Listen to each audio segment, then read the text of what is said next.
Olá pessoal, bem-vindos à aula 2 de Sistemas de Produção.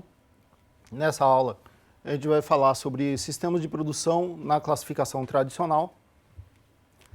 Então, antes de tudo, eu vou explicar para vocês o que é um sistema, né? Que, afinal de contas, o que é um sistema? Segundo essa definição, o sistema é um conjunto de elementos interdependentes de modo a formar um todo organizado. Então, vindo do grego aqui, esse termo sistema significa combinar, ajustar, formar um conjunto, né? Então a gente tem essa representação aqui de um sistema, que a gente tem as entradas, você tem aqui um processamento, alguma coisa que acontece, né? Essas entradas podem ser diversos elementos dependendo do sistema que você tem, pode ser informação, pode ser alguma coisa física, né? Um produto realmente. Você tem um processamento, uma transformação, alguma coisa que acontece aqui, e você tem as saídas. Então, essa é a definição de sistema no geral.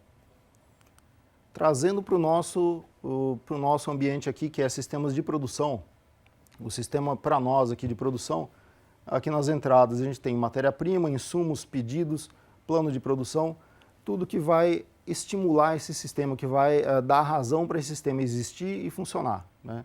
A gente tem aqui um processamento de tudo isso que está entrando aqui. Esse processamento é feito pela mão de obra, você pode ter um sequenciamento da produção, você está executando aí uma transformação de matéria-prima para ela se transformar em produto. E aqui então você tem a saída, que é o produto efetivamente, ou um estoque de produtos, e você tem que lidar com esse estoque, etc. Bom, então começando a falar sobre os diferentes sistemas de produção, começando aqui com o sistema de produção em linha. No sistema de produção em linha, os produtos fluem por uma correia ou outra forma de transporte similar. Então você tem algum meio de movimentação dos seus produtos aqui pela linha de produção.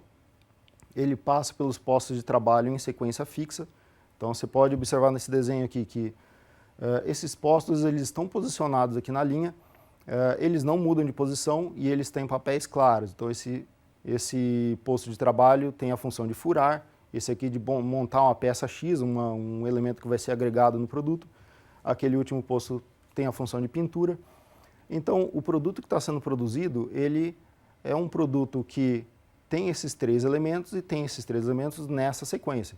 Então, é muito importante aqui que, se você quer fazer um outro produto e esse produto não monta a peça X, monta a peça Y, pode ser que você não consiga adaptar essa linha para fazer esse produto. É por isso que ele é adequado para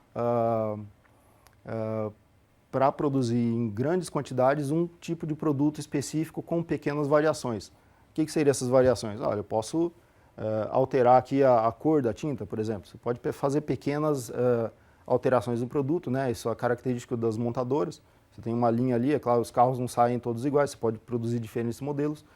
E você altera, faz pequenas alterações nesses postos de trabalho, mas aquele cara ali, ele continua fazendo a pintura, esse aqui continua furando e etc. Então, aqui as características desse tipo de sistema de produção. Você tem uma alta padronização dos produtos, então você tem baixa flexibilidade para fabricar produtos diferentes. O custo de implantação é alto, né? Os produtos devem ter demanda estável por longos períodos. Então você vai ter que investir aí numa estrutura de produção que ela é cara. Você tem um sistema de transporte, você tem postos de trabalho que estão fixos, e ela tem a capacidade de produzir uma grande quantidade de produtos com uma grande velocidade. Então ela é adequada para você produzir produtos que têm pequenas diferenças em grandes quantidades.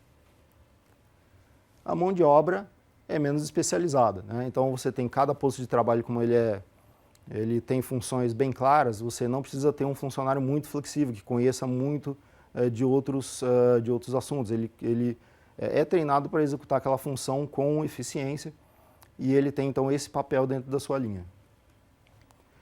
E ele favorece também a automação. Como você sabe que aquele posto de trabalho ele tem aquela função, você consegue pegar um equipamento ou um robô, de alguma forma que seja automática, porque aquilo não vai ter variação, né? Então, sistemas de automação são adequados para situações que você não tem muita variação. Eles são mecanicamente preparados para executar funções com grande eficiência e funções repetitivas, né?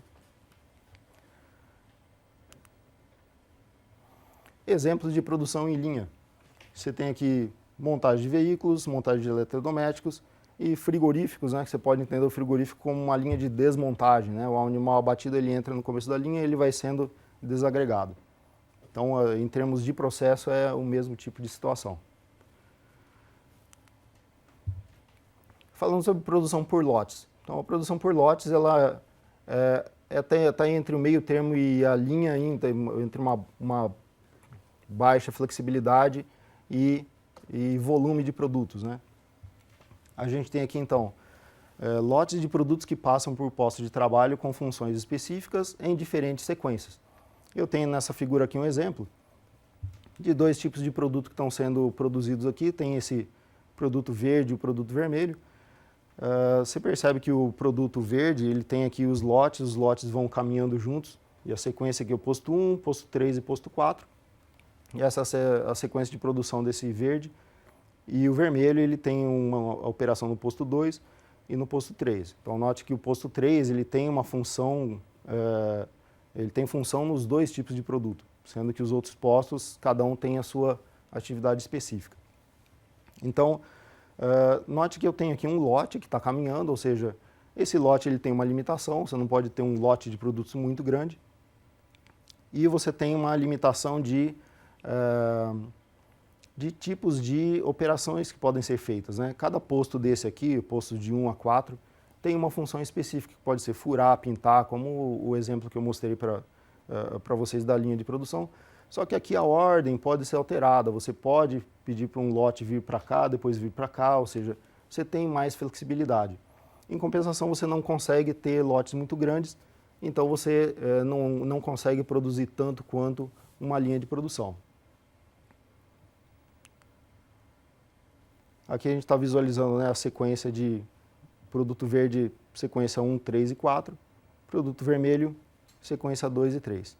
Então, você pode introduzir outros produtos aqui fazendo combinações diferentes de postos de trabalho. Esse é o máximo de flexibilidade que você tem nesse sistema.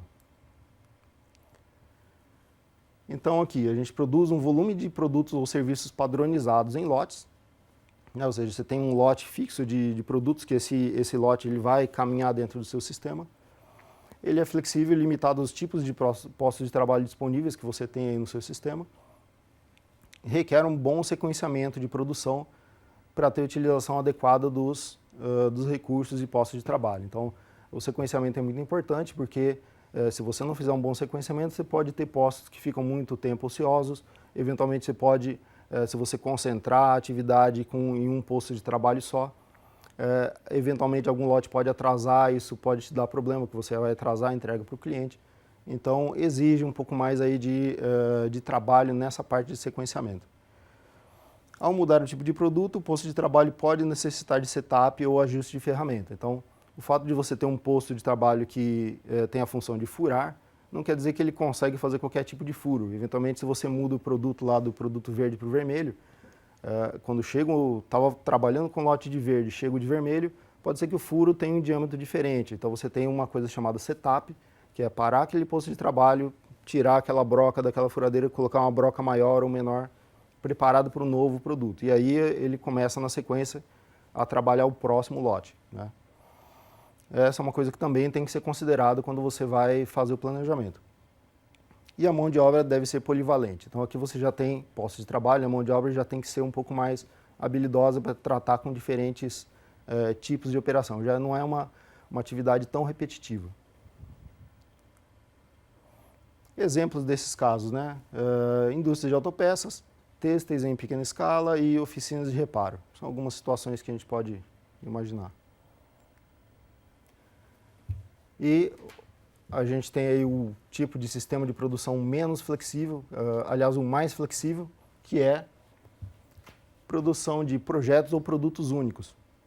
Então, nesse caso aqui, trata-se do atendimento de uma necessidade específica do cliente. E todo o sistema se volta para a sua execução. Então, entender que o exemplo de um planejamento, né, de um planejamento de atividades, porque todas as atividades do seu sistema vão estar voltadas para atender aquela necessidade do cliente. Então aqui o produto é feito totalmente segundo as especificações do cliente. Então o seu cliente ele vem, ele pede, eu quero exatamente isso aqui, o seu sistema de produção vai pegar aquelas especificações e vai trabalhar, vai fazer todo o planejamento de recursos, etc., para entregar no prazo solicitado pelo cliente exatamente aquilo que foi pedido e especificado.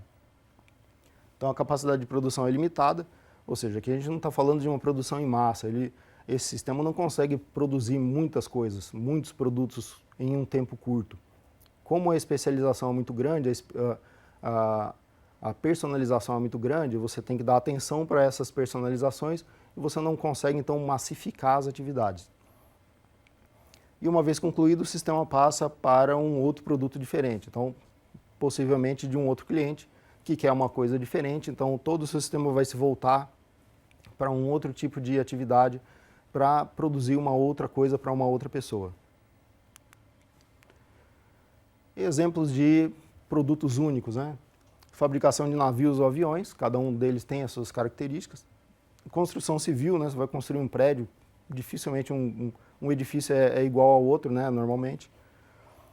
Serviços como campanhas publicitárias e até serviços de consultoria, que são coisas específicas, né? O seu cliente está pedindo aí uma campanha publicitária para um determinado tipo de venda, então é específico para aquele caso, depende do ambiente que você tem que estudar todas as situações para dar atenção para aquele caso específico.